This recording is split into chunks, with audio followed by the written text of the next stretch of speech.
Okay. All right. I would like you, whoever you are watching, to choose the top two universities listed here. All right, got 10 seconds to do it. Ready?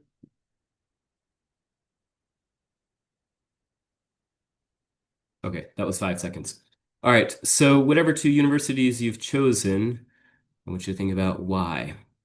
And the reason that I'm starting here is because when I'm working with students, typically what I hear from students, and I hear the same thing from family members and parents, is that students say, "I just want to go to a good college," and families and parents say the same thing. "I just want my child to go to a good college."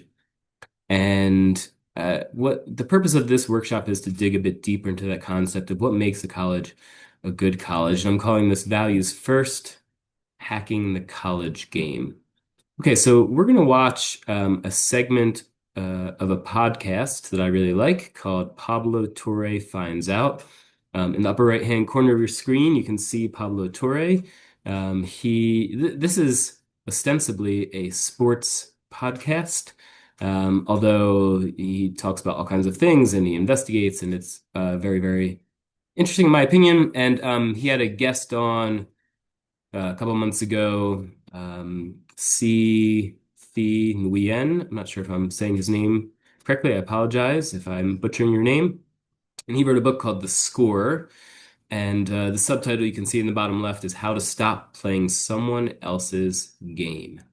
And we're going to watch a segment here that's about 7.5 minutes long. And as you watch this segment, I'd like you to consider how this relates to how you think about what makes a college a good college. How does what they're talking about relate to how you think about what makes a college a good college? Okay, so we're going here. Right. Field, science and technology studies, that I think is too little read. And a lot of what I'm doing is kind of trying to translate this stuff out, who've been thinking about quantification culture. And I came to see where we're at now as the end point of a 300 to 500 year movement towards bureaucratization and towards like ranking everything that everybody does in clear outputs that large scale governments and corporations can see. And now I think like the algorithmatization is just the little bit of the tip of the iceberg. And at the same time, I'm looking at Twitter being like, I think this explains a lot. Oh my God, just like the ways in which we are living, again, up to an ancient observation. Because the other person in your book who you quote, and I'm just like banging my head against the wall, being like, how have I not seen it so clearly, is Thomas Hobbes. Yes. Right? So what Hobbes says, as you explain, is that the ultimate power is not military or economic power. It is the power to define terms and control language. And this notion, I need you to sort of unpack for all of us, because the Hobbesian argument is if you control language and define terms, you control people from the inside. By the way, I love the fact, so I've been in a few podcasts like philosophy-y things, and I love that this is, I guess this is a sports Sure, podcast. allegedly. And this is the place where you've zeroed in on, I think, the most intellectually interesting idea. So Hobbes is a study of power. This is a study of governance and power. And he spends a huge amount of time talking about how governance flows from whoever has power. And people mostly assume that he means military power. But he says incredibly clearly that the greatest power is the power of the definition of words, especially defining words like good, bad, virtuous, vice, because then you are telling people what to do in society, in governance. And I was like, you know what games are? They're like art governments. They're things where we play around with incentives and rules and constraints to shape people's action. And with governance, we're doing it so we have an okay life. And with games, usually we're doing it for fun or joy or beauty, we hope, right? But what we're doing is we're shaping people. I think this is really what's going on with a lot of metrics. And so like a lot of what I'm really worried about are these cases where some external institution sets a metric and then we take that on as a target. So I call this value capture in the book. Like when you have a rich value and you get exposed to a metric and you like internalize it. But I think it's just all a version of Hobbes. Someone setting the meaning, like someone says, here's a watch, it measures your health. And if you accept that, you're letting somebody else, maybe like Apple, define what health means for you, and typically define it in what is easy for one of their devices to measure cheaply. The value capture concept. So just to explain, to define our terms here, right? Yeah. Value is this pretty broad term you use to describe something that is deeper and richer and more subtle than what any single variable can capture, right? So there's always been some sort of concession that we're not, okay, not everything is going to be a holistic evaluation of your ability to think. We got to create some amount of structure to sort people, and we've all sort of made peace with that. But what you're describing with value capture is the way in which consensually, it seems, or tacitly, lots of people have handed over complexity in exchange for what feels like at first a tickle in what it's like to compete at something. And then you realize that all you're doing is abandoning that deeper and richer and more subtle thing you actually enjoyed for the thing that helps you compete at a game that doesn't actually make you feel better or more fulfilled. Like that's the broad strokes of what we're watching happen before us. So value capture is any case where your values are rich or subtle or in the process of developing that way, and you go to put in an institutional setting, and that institutional setting offers you a simplified, typically quantified version of that value, and then that simplified version starts to take over your decision making, your conception of good. So value capture is not just an incentive case where someone says, oh, get a good GPA, then you'll get a job. Value capture is when you start to care about that as the thing you're trying to do. One of the really interesting cases I saw was in this book called Engines of Anxiety by sociologists Wendy Estlund and Michael Sauter. And they were talking about what happened when the US News and World Report started ranking law schools. Law schools were the first rankings there. And they said that, look, before that, one of the things you noticed was there was no single metric. Instead, colleges would like describe their missions and their values in really different language. Like some colleges would talk about, like making money, and some colleges would be like, oh, we're about like deep research, and other ones would be like, we're about activism and like social outreach and like serving the community. And students, one of the things they said was when they actually found internet archives of conversations between pre-law students, when faced with that decision between multiple values that were hard to commensurate, basically it triggered this deep, what I think of as like existential decision. Like, what do I care about? Like it triggered like this process of deliberation about what you really wanted from your education, from your career. And then they said the moment the US News and World Report started issuing its rankings, instantly what they saw in online discussions of pre-law students was that students stopped talking about what they wanted, started assuming that the goal was to go to the best college, and started assuming that best was just set by the US News and World Report. And we know what the US News and World Report looks at. Mostly it looks at things like incoming class GPA, incoming class LSAT, rejection rate, and outgoing class employment rate at the 9-month mark. It's incredibly thin. I was trying to explain what was wrong with this.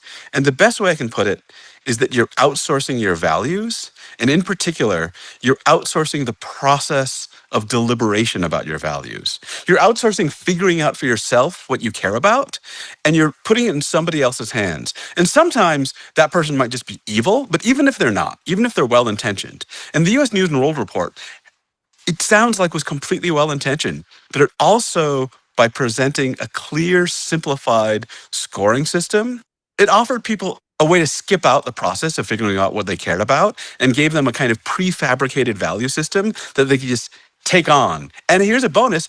Other people now have it too. And suddenly, instead of having to have these complex conversations about what we cared about, we can just look at this clear external scoring system that immediately tells us which one of us won at the game of getting into college. I think about this acutely. And again, you've given me language to think about it more rigorously, because when you make any sort of digital product, a podcast, a video show, Okay, I was supposed to stop there and come back. What I find incredibly powerful about this is that so many of us have outsourced our definition of what a good college is. We look at rankings, and we're going to talk more about how these rankings are made. But as they say in this segment, it's what's easy and cheap to measure is how things are typically ranked. Okay, what I encourage students to really think about are these questions. What do I care about? And what do I really want for my education and my career? Here's an example of one way to think about this. Ask a student and ask for parents or family members who are watching this.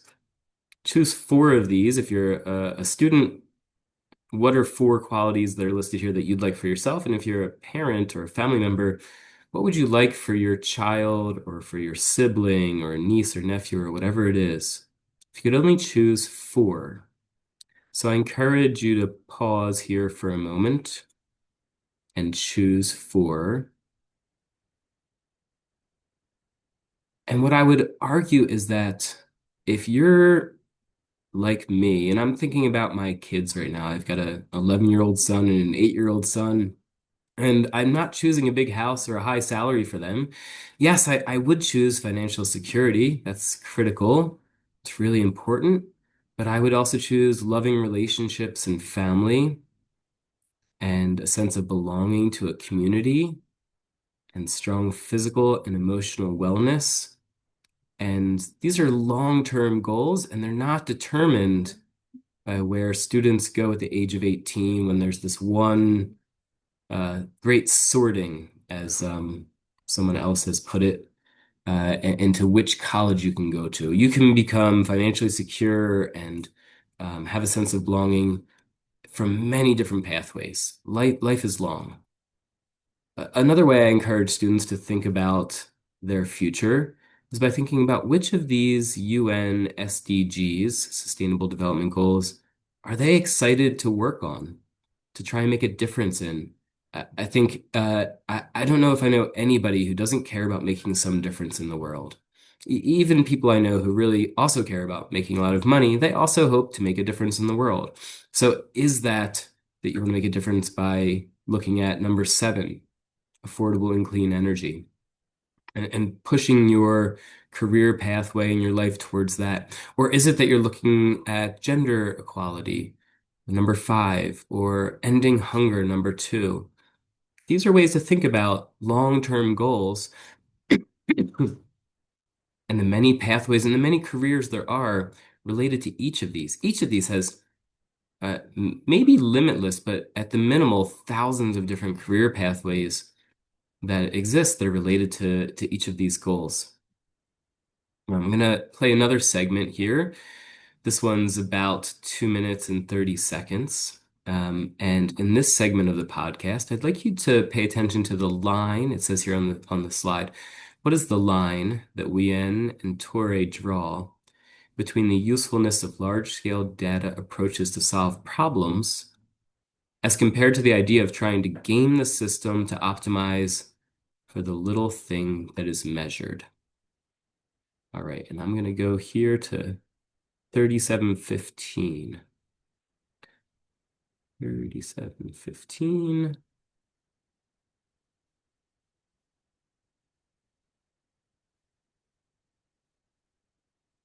Book and had my view of it informed by how many other people simultaneously were doing that. And now, when it comes to just like what we've accepted, right? I think it's important to just point out visually, we're clearly people who have played a ton of video games. We have studied and understood science and data to some extent in the stereotype of who we are. Two Asian dudes talking about like data and stuff. I get the value, so to speak, the upside of data in being able to rigorously assess things free of bias, right? The pre-data era had its own wave and ocean of issues in terms of human bias. But the pendulum, man, has swung so far away from the original purpose. And I am just thinking to myself, we all feel the way in which stuff is worse. It's hard for me to Yeah. say, that it's disconnected from the entire conversation we've been having. And I'm with you. I will never say that data is bad, right? Large scale data is really good at optimizing for things that are easy to count. Like, I don't know, what stops an asthma attack? One thing I have to say is large scale data approaches are why I'm alive and why my child is alive, because they're incredibly good at very clear targets, right? Yep. Not dying of an asthma attack, very clear. Second, they're incredibly good at debiasing. So if you have some like company that's like super gender biased, they won't believe that they're gender biased. And the thing that knocks the door down is just numbers. They're so clear. That's the point. You cannot ignore them. You're like, look, even though the women are getting these test scores just as good, you're hiring men 9 times as, like, those are really clear. That's what tends to break down the door. And then you move 30 years forward, and what you get are diversity efforts that have been thinned down to like numerical quotas of how many people from each group need to get in and seem to be missing the heart of the thing. And so the database approaches seem to be really good about at knocking down the door at the really blunt stuff. And then decades later, they tend to miss the subtle stuff and capture everyone's attention. So everyone just games and optimizes for the little thing that's measured.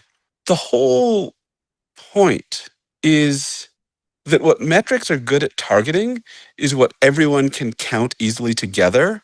And then the question is how much of what makes our life valuable is actually easy to count? I love that question. How much of what makes our life valuable is actually easy to count? And I encourage you to think about that. I just taught this to my students in class and give the same presentation workshop. And I asked students to answer this question, what's the line they draw between using large scale data to solve problems as compared to trying to game the system and optimize for that little thing that's measured. And one of the students brought up, if we look, I thought this is a beautiful example. If we look at an orange tree, we can easily count output of oranges, how many oranges are on the tree. We could also easily look at color of the orange and things like that. But if I asked you to just look at those and tell me how tasty that orange is going to be, we know that the visual is maybe one part of it, but you can have an orange that looks like it's going to be beautiful, and then inside it's really dry, or it's not sweet, or it's filled with bugs or something like that, possibly. Yeah, how much of what makes our life valuable is actually easy to count? I think it's just such a wonderful question. Is it in the number of cars that we own? Is it in the number of, I don't know, mountains that we've climbed or kilometers we've run? I think most of us would argue no. And it's a bigger question. Here's a look at how this relates to colleges and rankings and thinking about what type of college or university that you're looking for or that your child might be looking for. Which of these 5 factors, excuse me, um, contributes most to how the U.S. News and World Report ranks colleges and universities? There's obviously lots of different ranking organizations out there. This is just one. So once you've got it in your head, choose which one you think is most impactful in how they measure rankings. And the answer is, drum roll or pause if you need more time, what presidents and deans at other institutions think of the school. Let's just dig into this a little bit. Think about this. If I'm a dean or a president or vice president or whatever at, it doesn't matter what college or university, how likely is it that I have spent significant time on 100 different colleges and universities campuses that I'm ranking in terms of their student engagement and their resources and all these other things, and what I think the quality of the institution, how likely is it that I deeply know that place? I would argue it's pretty unlikely.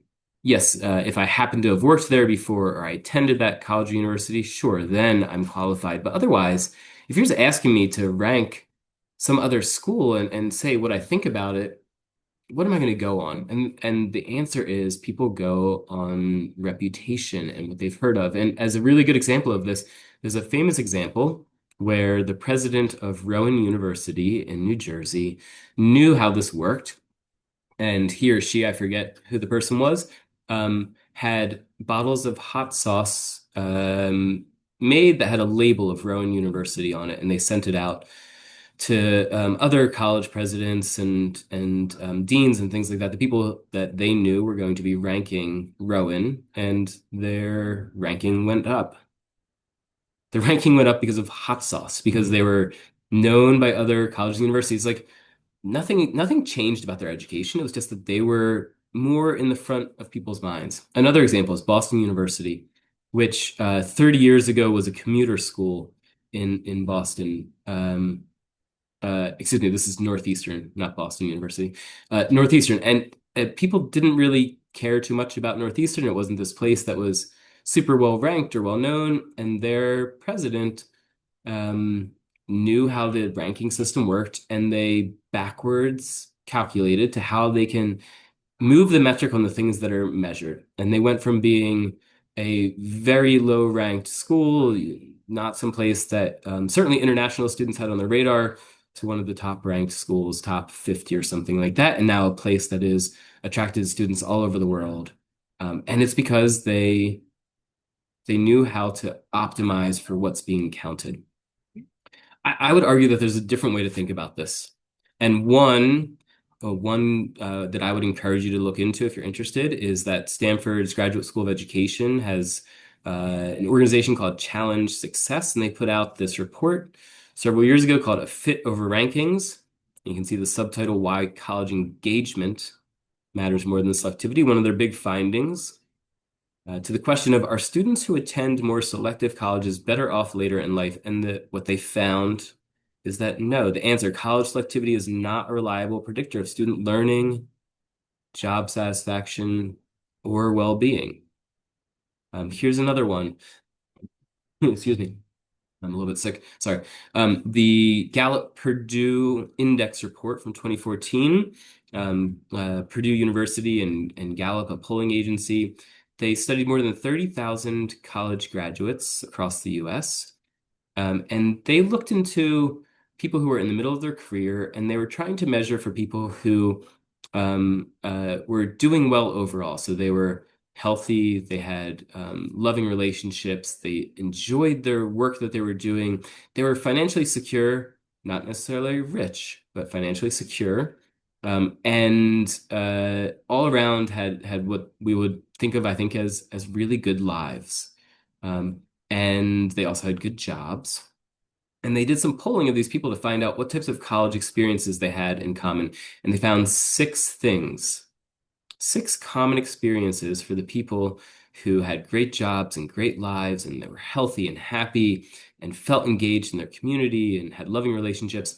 And here are the six things.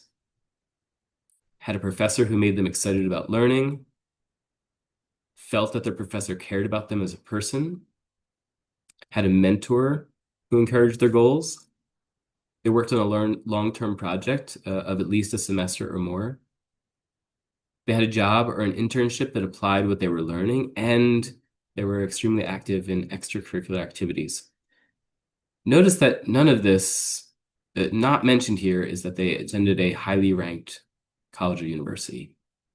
It was these things that are, when the people in the podcast were talking before, these are a bit harder to measure. How do you measure that professors care about their students as people and mentor them? These are not the easy to quantify and count things. Here's another famous study called the Dale and Kruger study, one of the most famous studies. And the researchers in this study looked at outcomes of students. And they started off by finding that if they looked at the most selective colleges and universities and the students who graduated from them, and then they looked at students who went to less selective colleges and universities, they saw an gap in earnings. And the students who went to the more selective schools earned more.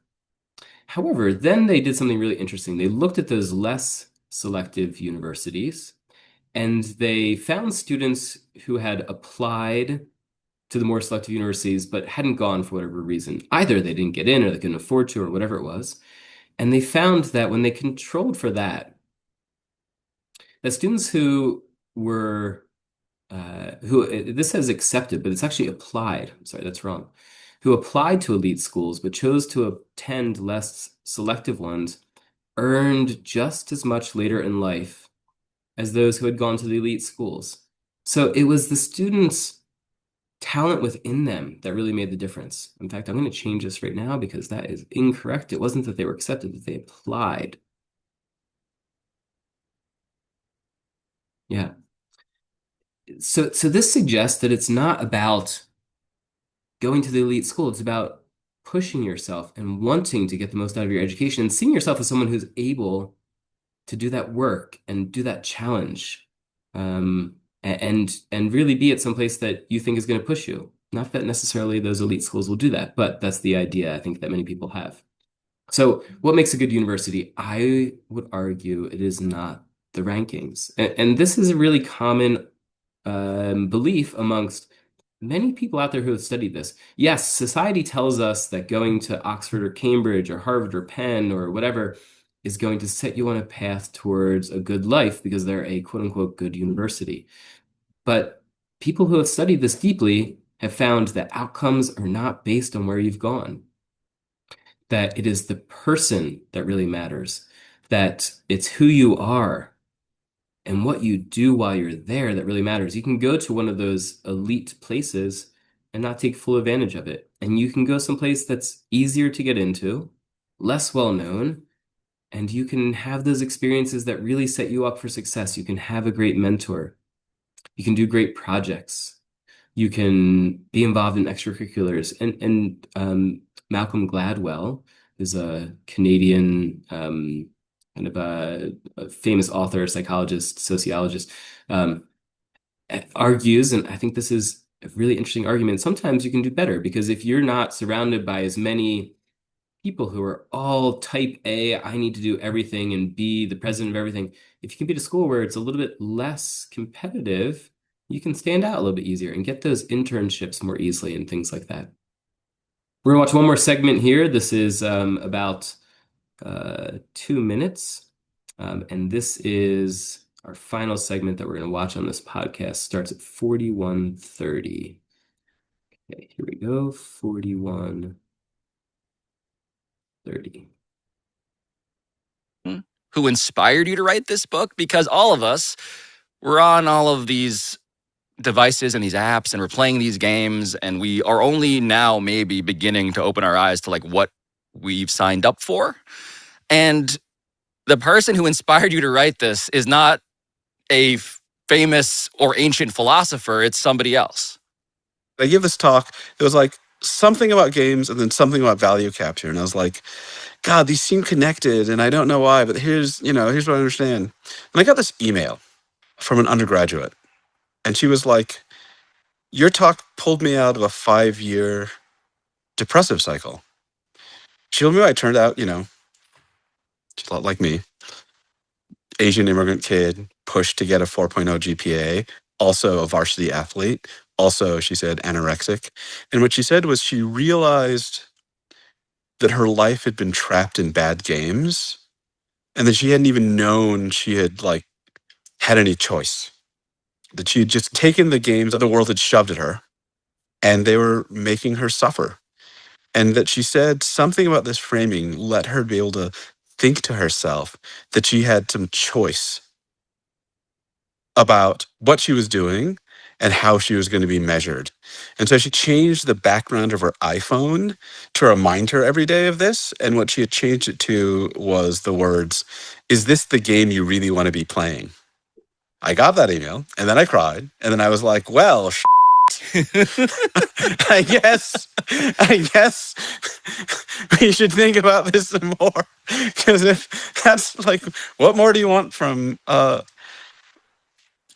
life than to reach somebody like that? Is this really the game you want to be playing? is, I think, Yeah. a great thought for all of us to begin 2026. So, Thi Nguyen, thank you so much for. Alrighty. So I think it's a such a wonderful question. And students, I know many of you have, yeah, I wonder how many students relate to that story of that student who they just talked about.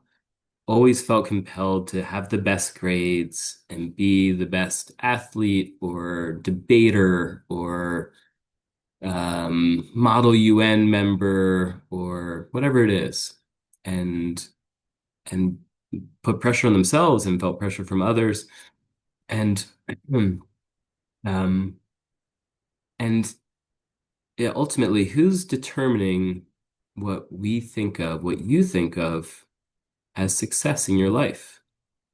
And I would argue if your goal is to become as rich as possible, then maybe the rankings are important. There's some data that says that if you go to one of these elite institutions where you're surrounded by other people who are already part of elite circles, mostly they mostly come from very wealthy backgrounds and elite circles in terms of power and business and government and things like that, then maybe that helps you get into that network and increase your power and your wealth. However, if your goal is to have a well-lived, joyful life where you can make a difference in the world, then I would encourage you to consider other factors when choosing a college. And I think the factors that I would encourage you to consider are what matters to you. What's going to help you have a place that you love being? Is it going to be a place where there's lots of students who are concerned about making a difference in the world, where there's professors who care about students and who really care about teaching undergraduates? I just shared this in the workshop. Also, those big Ivy League institutions and places like that, the professors don't get hired at Harvard or MIT or Stanford because they are great teachers for the most part.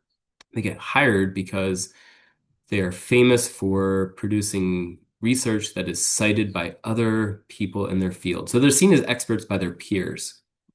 But that does not make them good at teaching. And frequently, they don't actually really like teaching undergraduates because they're more focused on their research and the PhD students who they are mentoring along their pathway towards getting a PhD, as opposed to a small college where students are the primary focus. Undergraduate students are the primary focus of the professors, and there's not the pressure to be producing research. Um, a few weeks back, I had students think about Odyssey plans and three different potential life pathways. And all of this is connected, I hope that you see, because you are thinking about your future and where you want to go. And you have this amazing opportunity to, yeah, to create this life that you want. It's not always going to be a straight path. We know that. But you have choice here, and you don't have to follow the parameters that say you are only successful in the game of going to college if you've gone to a school that's ranked in the top 20 or whatever it is. My advice to you, as much as possible, is to block out that noise, the noise that comes from social media largely and media in general that tells you you're successful if you've gone to some place where if you wear a sweatshirt out and people go, "Ooh, I've heard of that place. That's it. Wow, you're going there." Yeah, that doesn't really matter in your life. Really isn't going to make a huge impact in your life. So I'd encourage you to focus on the things that both matter to you and that you can control. Who you surround yourself with, the types of media and social media that you interact with, how much you turn off your social media and your phone, um, how much you sp- how much time you spend outside or just talking with friends or eating a good meal or whatever it is. And these are big questions, and I think all of us are asking ourselves this. This is not like a one-time thing when you're 16 or 17 or 18, but yeah, who am I? Who do I want to be, and how do I get there? And I would argue, and I think there's a lot of data that supports this, that you can get there, whatever there is, by incredibly different paths. And whether or not you go to a name brand college that makes people go, wow, or someplace that people have never heard of, you can have an amazingly impactful, well-lived, and joyful life. I'd encourage you to take some time and think about your takeaways and questions. If you have any questions you want to send to me, I would love to engage with you or your takeaways. And thank you so much for listening. All right, have a lovely, lovely day.